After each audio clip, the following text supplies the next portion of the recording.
Aleluia. Igreja do amanhã, indo aprender. Que igreja nós estamos preparando para essas crianças que estão aí? Que legado que nós vamos deixar para os nossos filhos? Será que eles terão orgulho? Será que eles terão alegria dessa igreja que nós estamos vivendo, dessa igreja que nós estamos preparando para os dias deles? Será que o que eles vão ensinar é o que nós ensinamos para eles?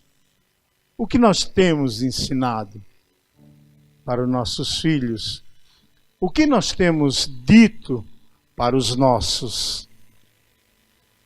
Olha o grau de responsabilidade que é dado a cada um que sobe aqui, cada um que é o cabeça de casal, cada um que põe uma semente na cabeça de cada criança.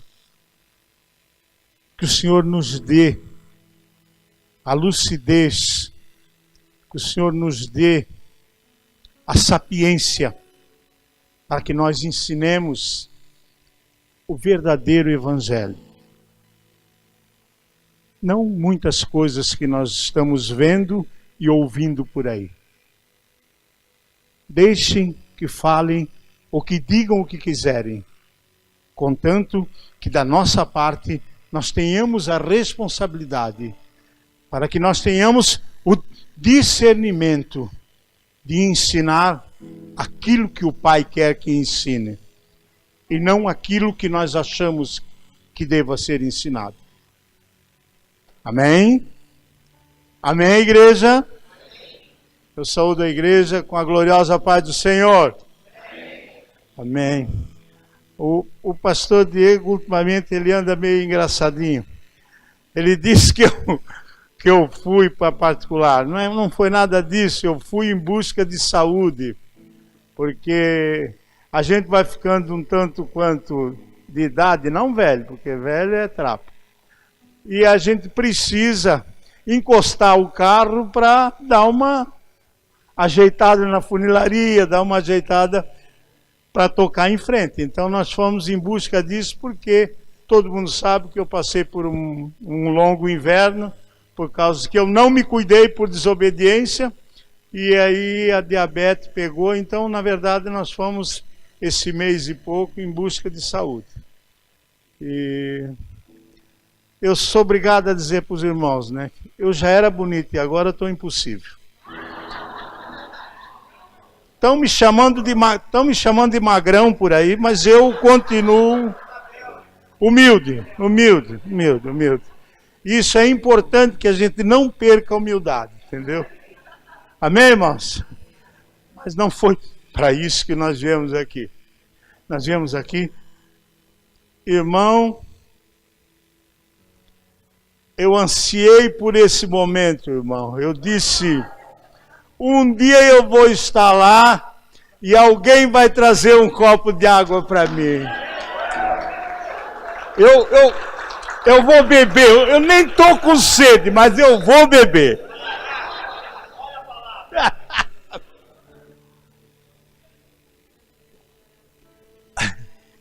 Glória a Deus. Senhor,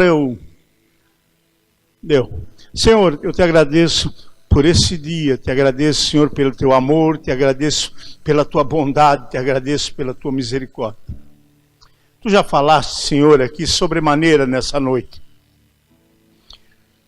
O que nós viemos aqui, Senhor, buscar, já foi dado, Senhor.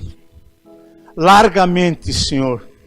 A tua palavra, Senhor, foi inculcada, foi falada, foi colocada, Senhor, mansamente no coração de cada um de nós.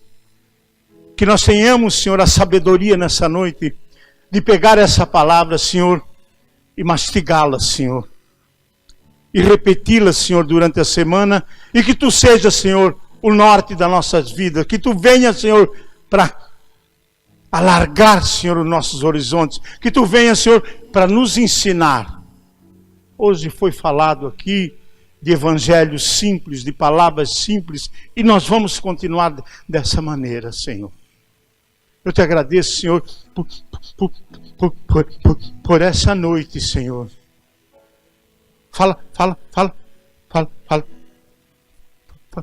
Fala conosco, Senhor. Nós queremos Te ouvir, Senhor. Usa, Senhor, a boca do irmão Luiz, Senhor, para que ele tão somente, Senhor, fale aquilo que Tu colocares no coração. E se ele falar alguma coisa que não for de Ti, Senhor, abata aqui, Senhor. Porque é a Tua hora, Senhor. Nós Te agradecemos, Senhor, em nome do Pai, do Filho e do Espírito Santo. Amém. Amém. Pode colocar lá.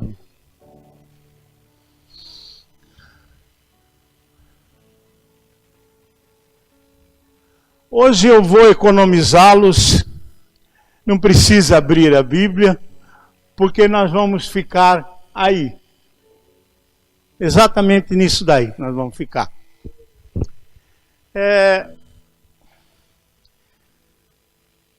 Um bom tempo da minha vida, quando cheguei na igreja, eu me apaixonei por esse Salmo 23, e eu estacionei o meu carro na porta desse Salmo e eu fiquei um bom tempo cavando nesse Salmo. E esse Salmo, ele me trouxe palavras de fé, palavras de fartura, palavras de prosperidade, palavras de amor. Tudo eu tirei desse Salmo aí que o Senhor me deu. E esse Salmo, ele tem sido referência para mim. Às vezes, eu quero falar alguma coisa com uma pessoa e imediatamente o Espírito Santo me diz, olha, pode falar isso aí porque é pertinente, está dentro disso daí. E nessa noite eu queria mais uma vez, nesses dias que eu estava buscando a saúde, eu ficava numa piscina, andando, porque eu tenho problema no joelho, eu não posso andar assim, por causa do choque e tal, então eu andava na piscina 1h30, e eu ia no horário sozinho, e eu conversei muito com o Senhor a respeito desse salmo aí. E é sobre ele que a gente vai falar nessa noite. Ali o texto fala, o Senhor é o meu pastor, e fala, nada me faltará. Ele não diz, e nada me faltará. Ele só diz, nada me faltará. Por quê que ele não fala? Porque ele não quer colocar que ninguém, a conjunção e, ela vai dar um elo com alguma coisa. E o Senhor não, o Senhor é indivisível e o Senhor é Ele. Então é Ele se responsabilizando, Ele dizendo, nada te faltará se tu fizeres aquilo que eu tenho determinado. Isso tem me incomodado, porque da mesma maneira que o Senhor me deu essas palavras de amor, de fé, de esperança, de fartura, de prosperidade, também o Senhor colocou no meu coração que muitas pessoas, elas se escoram, ou elas estacionam a vida ao derredor desse nada me faltará. São as pessoas que elas estão insatisfeitas, ou que elas são sequiosas, ou que elas ficam ansiosas, como o pastor falou aqui nessa noite. Em busca de coisas, em busca de sonhos, onde eu vou usar a palavra do pastor, que elas vão em busca daquilo que o rei tem. E às vezes elas ficam chatas, às vezes elas ficam desagradáveis, às vezes elas ficam enjoadas, e às vezes elas perdem aquilo que o Senhor tem para a vida de cada uma, por elas quererem aquilo que não têm direito, ou aquilo que não estão preparadas para ter. Porque se o céu e a terra, e o ouro e a prata é dado pelo Senhor, então eu tenho que crer e eu tenho que esperar o tempo do Senhor chegar para que essas coisas aconteçam. Mas nós gostamos de abreviar, nós não gostamos de esperar, nós não temos tempos, nós somos ansiosos. E nós oramos 2, 3 dias, e a bênção não vem, e aí nós já ficamos insatisfeitos, e nós já deixamos de orar, ou já ficamos fazendo biquinho, dizendo, o Senhor não está me ouvindo, porque já fazem 3 dias que eu orei, e até agora nada. Então, por que nós somos dessa maneira? Um pouco porque isso, desde de Noé, quando desce da arca, essa ansiedade vem com as pessoas. E isso vem para os nossos dias. Isso vem para as igrejas que têm aí pregado essa prosperidade sem esforço. Essa troca. Eles querem trocar com o meu Deus. E o meu Deus não quer troca. O meu Deus não aceita troca. O meu Deus é: você obedece e você recebe. E você obedece e você recebe. O meu Deus é o Deus de dar. Meu Deus não é o Deus de negociata. O meu Deus não é aquele que eu digo, olha, eu te dou um cheque, como se diz aí, e você vai receber isso. Não, o meu Deus não trabalha com isso. Aliás, o meu Deus, ele não trabalha com dinheiro. O meu Deus é o especialista em dar. O meu Deus dá. E o meu Deus não cobra por esse dar. A essência dele é esse dar. E nós precisamos aprender é isso. Que a fonte é ele. E nós vamos conversar com ele. Nós vamos falar com ele. Mas eu dizia que senão vou ficar... que o Senhor não me faltará. E eu, mais uma vez, eu disse, qual é o mistério que tem nesse não me faltará? Falta alguma coisa que eu não entendi, falta alguma coisa que não encaixou no meu ser. E eu queria, Senhor, eu sou inquieto quando eu preciso aprender uma coisa, eu fico inquieto. E eu ficava dias, ficava noite, minha esposa perguntava, por que você não está dormindo à noite? Eu digo, eu não sei, mas eu sabia porque eu não estava dormindo. É porque eu precisava de respostas. Mas Deus se respondeu, não sei. Eu estou aqui pensando ainda, continuo pensando e continuo orando. Mas o Senhor me disse, tu vai ter por etapas, eu vou te dar por etapas, porque eu também aprendi que os sonhos de Deus, eles são dados por etapas. Por que não é dado o sonho por completo? Porque nós somos incompetentes, ou nós não temos força interior para resistir a um sonho de Deus. Então esse sonho ele precisa vir por partes. Ele precisa vir fracionado. Ele não vem inteiro, ele vem fracionado. Ele te dá partículas para que você consiga digerir aquilo que ele tem te dado. E ele te dá um tanto hoje, e te dá um outro tanto amanhã, e outro tanto depois. E isso vai formar, quando você menos se apercebe, ele formou um todo. Porque se não fora dessa maneira, nós não resistiríamos aquilo que Deus tem para cada um de nós. E suposto, eu fui, disse o Senhor, uma palavra, eu quero uma palavra, para que eu entenda desse teu mover, desse não me faltará. E o Senhor me deu a palavra estratégia. Já falamos aqui na igreja sobre estratégia. Já falamos. Mas o que o Senhor me falou nesse momento é completamente diferente daquilo que eu tinha aprendido até então. E aí, em busca dessa palavra, eu fui descobrir que ela nasce há 400 anos antes de Cristo. 400 anos antes de Cristo. E ela tem um nome de estratego. Não é estratégia, é estratego. Quem que é estratego? Estratego é a pessoa que vivia naqueles tempos e que ganhava a vida naqueles tempos e ganhava muito dinheiro e era eleito pelo povo, porque a sociedade daqueles tempos, elas viviam em função de guerras.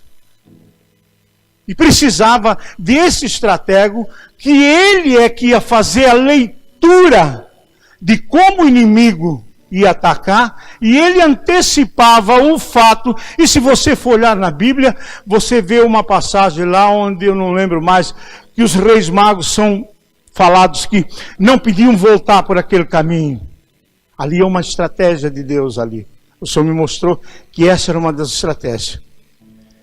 E esse estratego, ele fazia uma leitura de como os inimigos se portavam na guerra, e ele chegava, chamava o general, juntava os generais, e eles iam discutir, olha, eles vão atacar por aqui, eles fazem isso, fazem aquilo, e pá. E ele dava o norte, ele dava a direção. Essa pessoa, ela era eleita pelo povo, e ele chegava até a general. Então essa pessoa tem uma importância vital. E aí, o que essa pessoa tinha de diferente? Essa pessoa, ela tinha, o que ela precisava ser? Ela precisava enxergar, ela precisava fazer a leitura antecipada de como andava o andar dos tempos. Ele tinha que fazer leitura daqui a 5, 10 anos. Naquele tempo, já se falava da tal globalização. O que nós estamos vivendo hoje? As pessoas precisam fazer uma leitura do mundo para tomarem decisões. As empresas hoje precisam fazer essa leitura para saber e tentar adivinhar ou tentar, com documentos que ele tem, com palavras ou com evidências, para ele nortear os próximos passos, os próximos 5 anos. Nós estamos falando na globalização de hoje para 20 anos. 20 anos nos dias de hoje equivalem a mais de 100 anos de 1900. 20 anos. O que vai acontecer nos próximos 20 anos, ele é muito maior do que aconteceu nos últimos 100 anos. Ela é muito maior do que a primeira Revolução Industrial, ela é muito maior que a segunda e muito maior da terceira. Nós estamos vivendo a quarta. Nos próximos 5 anos, eu já falei largamente aqui, nós teremos diferenças ou nós teremos mudanças brutais na face da terra. E essa pessoa precisava, esse estratego, ele precisava ter essa leitura para poder direcionar, para poder dizer, nós precisamos sair aqui, ou nós precisamos usar esse tipo de armamento com aquelas pessoas, ou nós vamos fazer o combate em tal lugar, não aqui. Nessa noite foi falado largamente em guerra. O pastor abre o culto.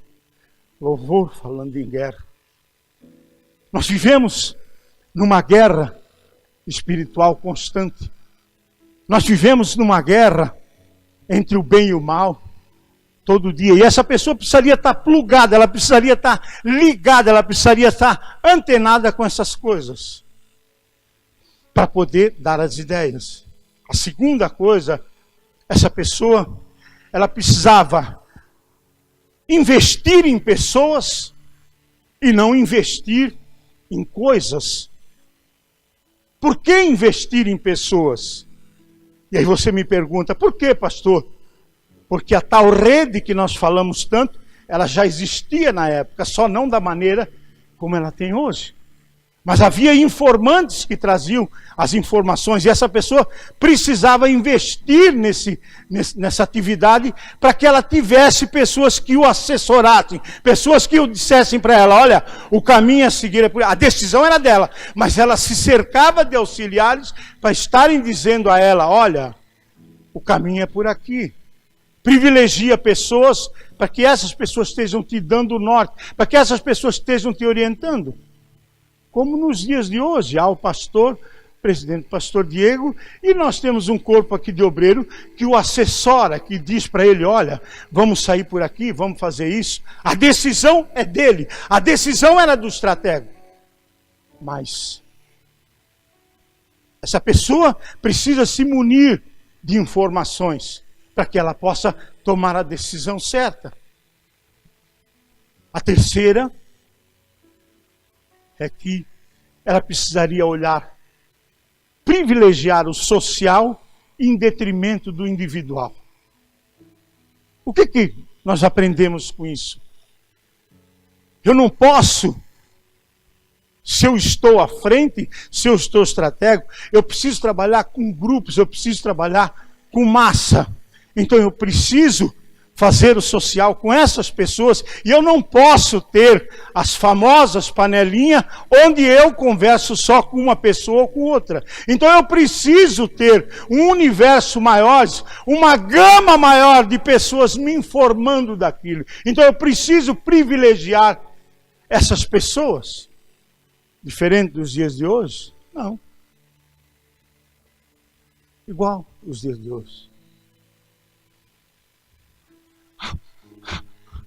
A quarta, as pessoas, o estratego, ele privilegiava menos o político e mais o psicológico. Quando ele esquece o político, ele esquece aquele poder de manobra que as pessoas tinham politicamente e que pessoas falam coisas quando interessam. Então ele tinha que fazer um trabalho de psicólogo para entender se aquelas mensagens que ele estava recebendo, elas eram factíveis, se elas eram verdadeiras, ou se era um balão de ensaio, se ela era qualquer coisa que não fosse do Senhor. A quinta, ele tinha que dominar a essência da liderança. Mas pastor, o que é essa essência da liderança? Essa é quem tinha. É a capacidade que o estratego tinha de transitar entre a pessoa mais humilde até aquela que estivesse na cabeça da pirâmide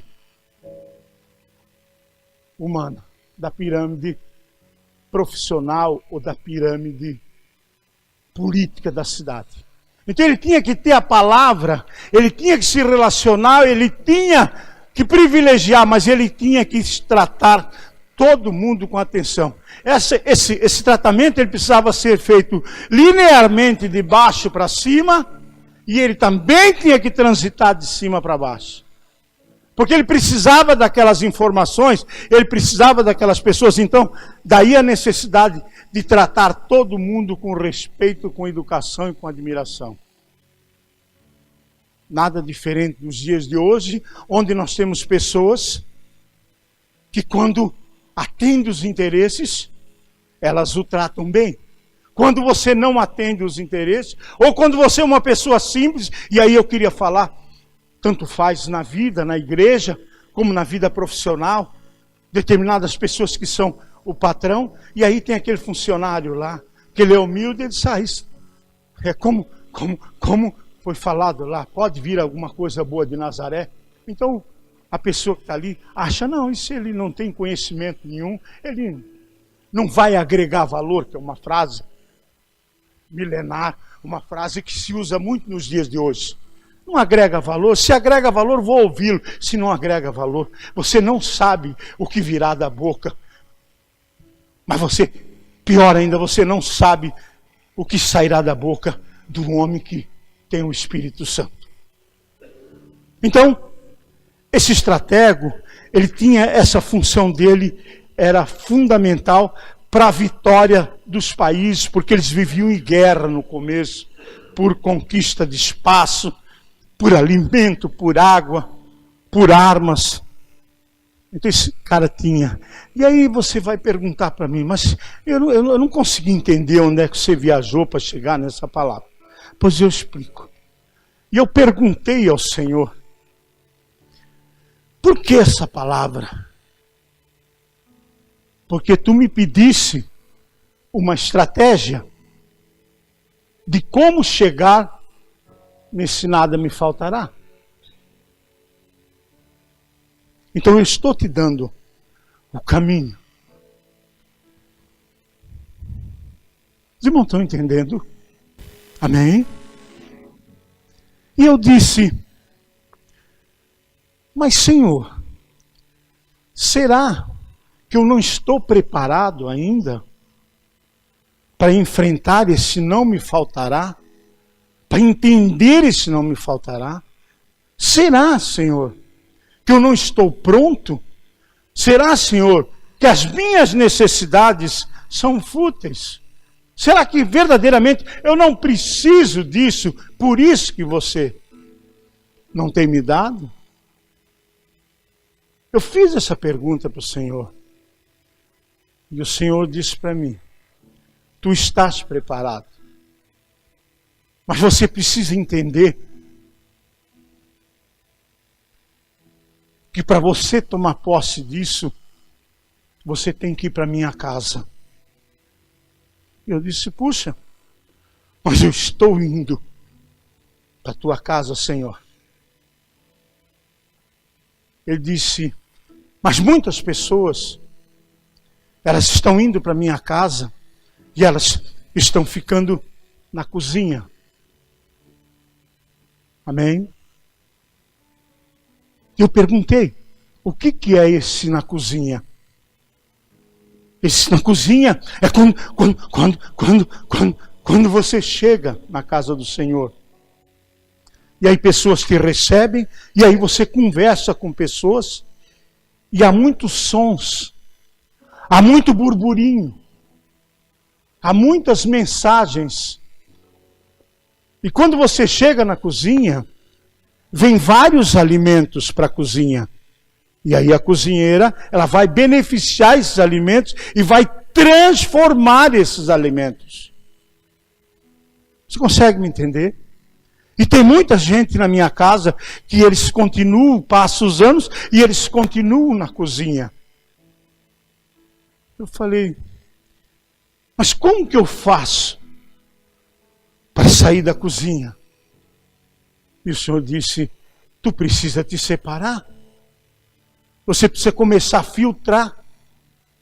Você precisa começar a ouvir aquilo que interessa ao Senhor e à tua vida. Há um caminho de obediência. E ele disse, você precisa entender isso. E eu disse, mas eu precisava aprender mais sobre essa estratégia. E aí ele me deu o primeiro caso de estratégia de Deus.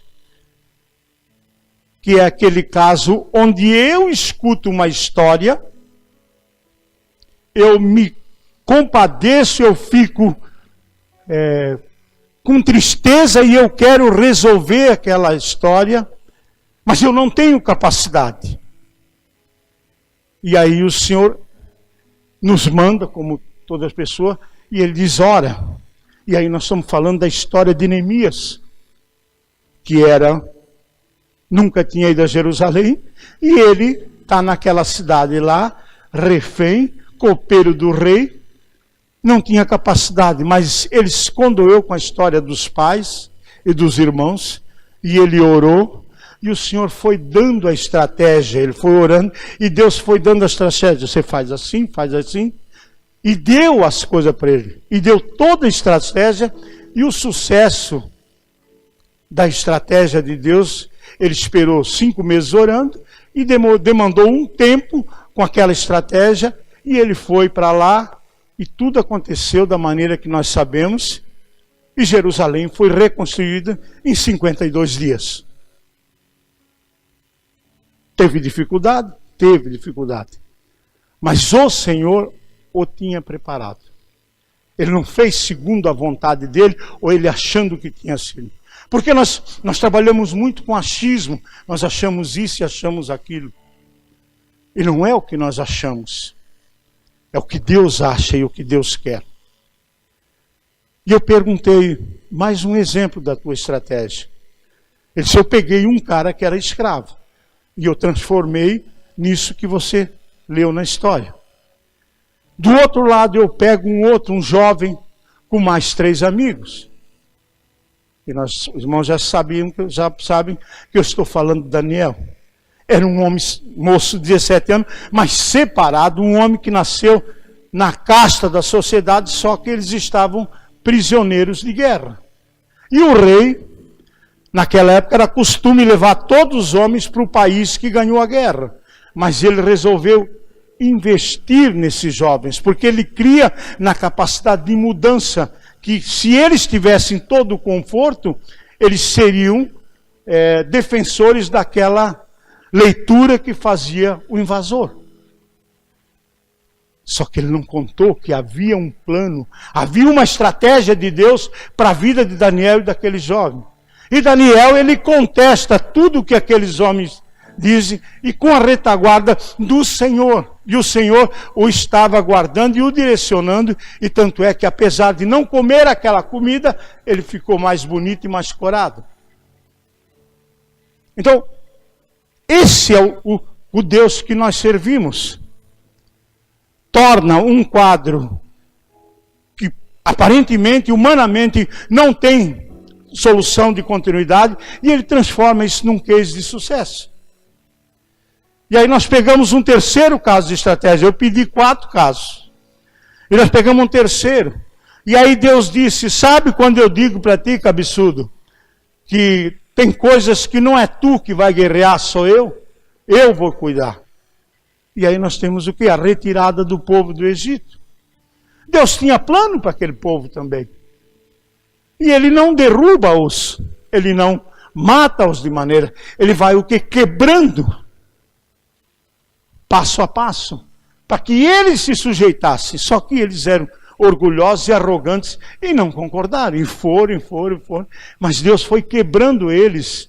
E aí, eu enxergo. E aí o Senhor me fez enxergar uma coisa que eu nunca enxerguei, porque eu disse, já tinha que matar desde o primeiro tempo e tal. E o Senhor não, o Senhor foi devagarzinho, trabalhando a cabeça, porque a misericórdia e o amor de Deus, ele é perene, ele é o tempo todo. Então, o sonho que havia para a minha vida e para a vida daquele povo que estava lá, ele também é dado a oportunidade àquele povo. Só que aquele povo não quis. E a coisa vai até que eles são derrotados. Mas Moisés só teve que fazer o quê? Obedecer. Tanto é que quando chega lá na beira, Deus falou, olha, levanta o cajado e a palavra já foi dada. Eu não tenho mais o que falar, já foi dito tudo, está tudo pronto, está tudo consumado. Então, nós precisamos saber isso, que há momentos em que nós vamos pedir para Deus a coisa que está faltando, mas na maioria das vezes é Deus que vai nos dar. Ele não vai deixar faltar. Porque o amor, a bondade e a misericórdia dele é de uma maneira infinita. E a fonte do Senhor, da onde brota esse não me faltará, ela é perene. Não tem esse negócio de estação de água. Que hora tem, outro dia não tem. Nós tivemos na África, chovia de novembro até maio. Maio parava e aí aguenta seca. Até novembro do outro ano. Então, o que nós precisamos entender isso? E tem a 4ª estratégia, que eu, particularmente, eu sou, assim, ardoroso, né, do Davi. E aí mostra Davi, nasce de uma família, é rejeitado pela família, sim. O que na Bíblia lá, mas eu li outros livros, Davi foi rejeitado. Por que Davi foi rejeitado naquela família? Porque Davi tinha o cabelo ruivo. O ruivo lembrava o quê? Barro. Da primeira geração. Então falar em Israel, quem tinha cabelo ruivo, ele associavam o quê? Como parente de Adão e Eva. Então na família, nascia uma pessoa ruiva, ela era rejeitada. E é só nós prestarmos atenção, que tinha 7 irmãos mais velhos que Davi. Por que Davi estava lá no campo, sendo mais novo? Lembra quando o profeta chega lá para ver os filhos? Onde está o mano? Ele está no campo. Não era para ele estar. Ele foi colocado lá pelo pai, porque ele representava pecado e o pai queria que ele morresse. E aí o filho chegava em casa e falava: pai, hoje eu briguei com o leão. Eu matei o leão. Ele falou: meu Deus, não podia ser o contrário, o leão, para se livrar do filho. Mas havia um plano, havia um projeto, havia a vontade de Deus para aquele homem.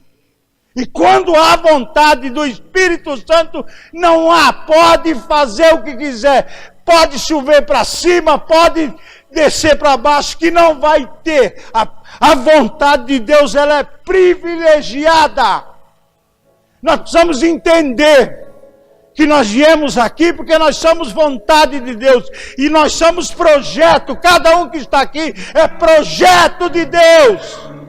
E aí você pensar: mas eu sou menor da casa do meu pai. Ainda que tu seja o menor, há um projeto. É só você lembrar. Gideão, que era o menor, e ainda colocou: primeiro eu quero que chova aqui e seque aqui. E aí, no outro dia aconteceu: não estou contente. Isso porque era o menor. Imagina se ele é o grande. O que não se faria. Então, havia um projeto para Davi se tornar rei, para se tornar o pai de Salomão. Havia um projeto para aquela família. E quando há projeto, não tem inimigo. Se eu obedecer, se eu for segundo a vontade do Senhor, as coisas vão fluindo, as coisas vão derramando, as coisas vão acontecendo, as coisas vão escancarando. É isso que nós precisamos entender. Não fiqueis ansiosos, disse a palavra hoje à noite. Não fiqueis ansiosos. Eu sou o Deus que vai pelejar por ti. Deus estava pelejando por Davi, porque havia um plano. E quando Davi chega, e a irmã falou ainda de Davi, daquele gigante, o que Davi tinha que fazer? Ir na força do Senhor. E tanto é que ele diz: eu vou na força do exército de Deus, e não é incircunciso que vai me derrubar. Então ele foi no nome de Jesus. O que acontece, pastor? É que às vezes nós queremos ir na frente. Às vezes nós achamos que somos o rei da cocada preta. Ah, eu sou abençoado, Deus gosta de mim, vai fazer. Não. Segundo a obediência do Senhor. Segundo a vontade do Senhor. Pergunte ao Senhor se é isso que está determinado para te fazer. Há um achismo, e eu falo sempre isso, e me torno repetitivo. Há um achismo vigente. Há um achismo onde as pessoas acham. O Senhor o Senhor não nos constituiu para achar. O Senhor nos constituiu para dizer sim, sim, não, não. Você pode dar uma glória? Foi para isso que o Senhor nos constituiu. Eu venho para a casa do Senhor para obedecer. Eu fui escolhido para obedecer. Porque há um caminho a seguir, eu não sei. Eu sou criança, eu não conheço. E eu preciso me balizar, eu preciso me direcionar. Eu preciso me apoiar naquelas pessoas de Deus para que elas me ensinem que caminho que eu devo andar. E aí nós chegamos na cozinha e nós queremos já dar ordem. Eu nunca vi. Me mostra esse reinado onde o servo manda no rei. Nós temos uma democracia nesse país. Nós temos um poder vigente. Nós temos um governo. Está meio bagunçado, tá? Mas você não pode ainda assim fazer o que você quer, pode? E aí as pessoas chegam na igreja e elas querem fazer do meu jeito. Ah, porque onde eu estava era assim. Ora, Você vai aí num clube, você vai se associar a esse clube. Há normas vigentes, há regulamentos, ou você se enquadra, ou vai cantar noutra freguesia. Aqui, a liberdade de espírito, a liberdade de você se manifestar. Mas liberdade de se manifestar não é a liberdade de querer fazer o que você quer. Isso aqui não é vai quem quer. O Senhor nos constituiu para que nós estejamos o quê? Ensinando uns aos outros a caminhar. Porque nós não sabemos caminhar. Mas você também, pastor, não sabe? Tem dias que não. E aí eu preciso da ajuda dos universitários, eu preciso da ajuda dos irmãos. Para que eles digam, olha, o caminho é esse aqui, vamos por aqui. Porque quando teve gente que sabia tudo, Enoque foi um que sabia de tudo. Aí veio a carruagem de fogo e levou. Se nós estamos aqui, é porque somos falíveis. Amém? Se nós estamos aqui, é porque nós estamos nos preparando para aquele dia. Nós estamos aprendendo uns com os outros. É por isso que nós precisamos um do outro. Eu preciso desesperadamente de cada um que está aqui. Porque às vezes, eu não sei, mas Deus sabe, Deus te manda orar por mim. E quando Deus manda, Deus paga a conta. Quando Deus manda, Ele paga a conta. Então, tem pessoas que elas entram na igreja, não estou dizendo aqui, porque há um relacionamento, graças a Deus, como o pastor falou, há um sentar à mesa, não na mesa, né? Aqui há um sentar à mesa, onde as pessoas podem divergir, mas que há uma comunhão, há um respeito por cada ideia. Então, eu perguntei ao Senhor, mas Senhor, você vai me levar para a sala? E ele disse, eu já tenho te levado para a sala. E aí eu queria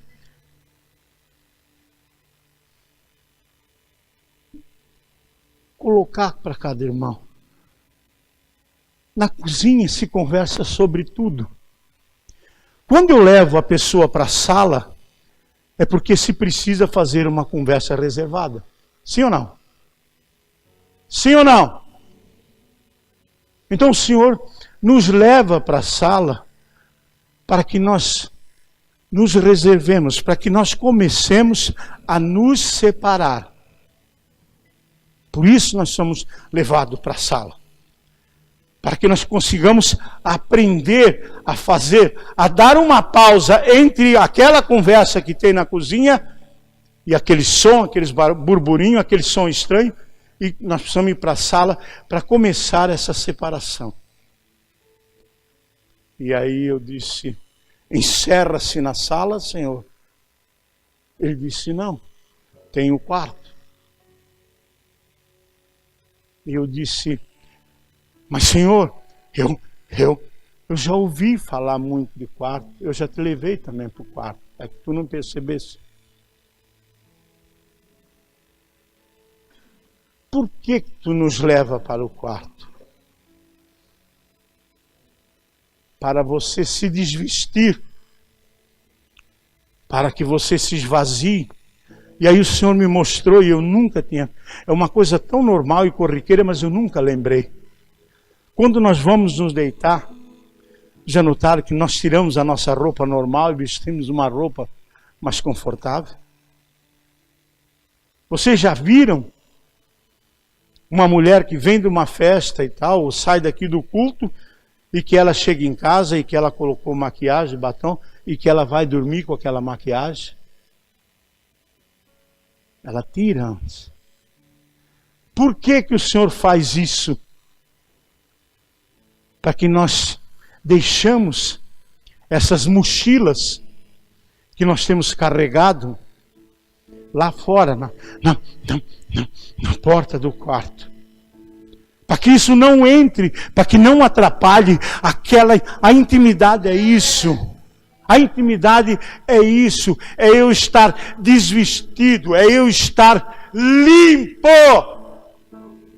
dessas sujidades que nós pegamos durante o dia. E aquele momento que você ora e que você termina a oração, e aí Deus aproveita quando você começa a vir aquele sono, e aí você está no seu momento mais exposto, no seu momento mais frágil. E aí o Senhor chega e diz, eu estou aqui. Porque Paulo diz, quando eu estou fraco é que eu estou forte. E é nessa hora que nós temos que ter ouvidos para ouvi-lo. É nessas horas que vão ser passadas as instruções para a minha vida e a vida de cada um que está aqui. E eu fiquei pensando, Senhor, é dessa maneira? E o Senhor falou, é dessa maneira. Porque se eu não fizer dessa maneira, tu és cabeçudo, tu achas que tu sabe, tu achas que tu és o rei da cocada preta, e tu vê a evidência, tu vê o fato, e ainda tu queres discutir. Então eu espero esse momento para que você aceite o que o meu Espírito tem para dizer à tua casa.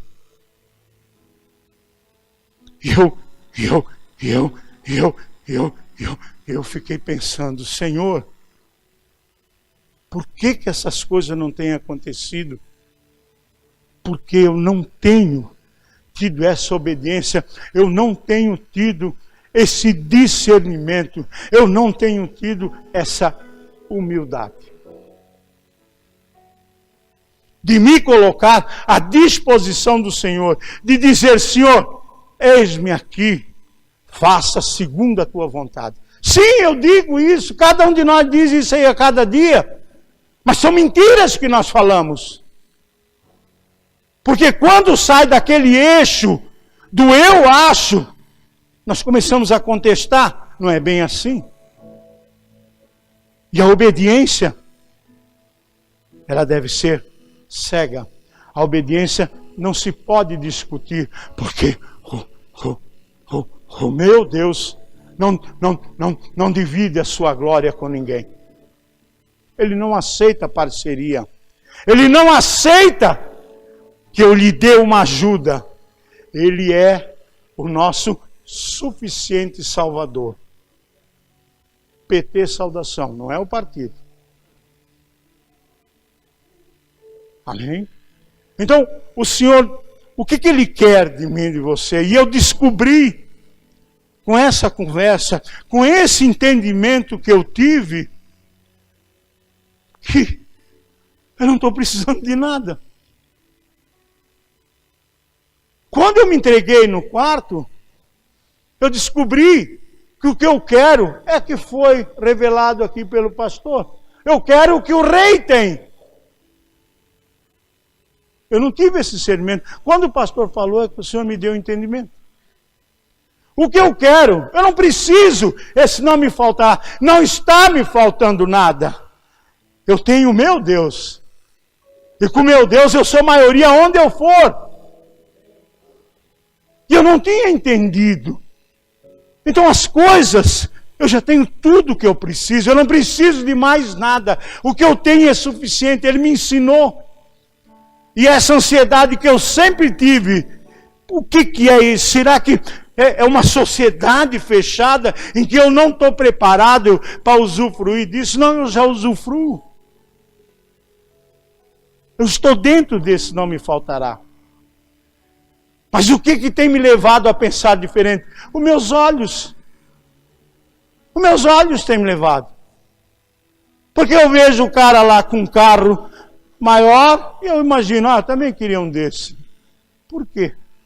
Ou, eu tenho, acho que 6, 8 ternos do tempo que eu trabalhava. Comecei agora a reformar, porque eu emagreci, comecei a reformar. Eu preciso desses ternos todos, se eu só tenho um corpo? Por que eu quero tanta coisa, se eu não vou Eu não tenho corpo para usar. Eu não tenho corpo para usar 10 camisas ao mesmo tempo. Por que eu quero tudo isso aí? O que o Senhor me fala nessa noite?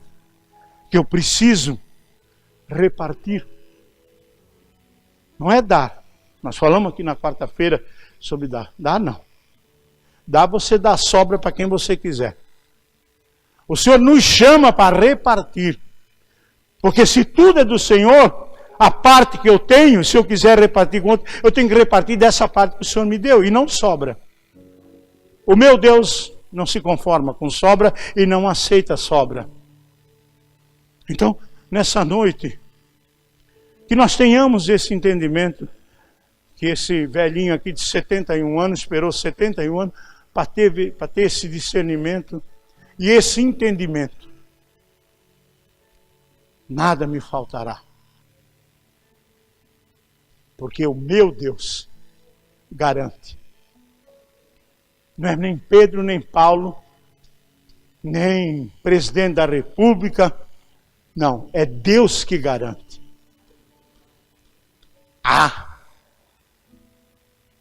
Uma coisa que nós precisamos fazer, obedecer ao Senhor. Nós precisamos só obedecer. E as demais coisas vos serão acrescentadas. Que o Senhor nos dê a graça, que o Senhor faça com que nós entendamos nessa palavra simples, mas como foi dito aqui no começo do culto, simples é o Senhor. A palavra do Senhor, ela é simples, a Bíblia é simples. Nós é que complicamos, nós é que colocamos um adjetivo, nós é que qualificamos, nós é que fizemos um monte de coisa. Mas a palavra está aqui.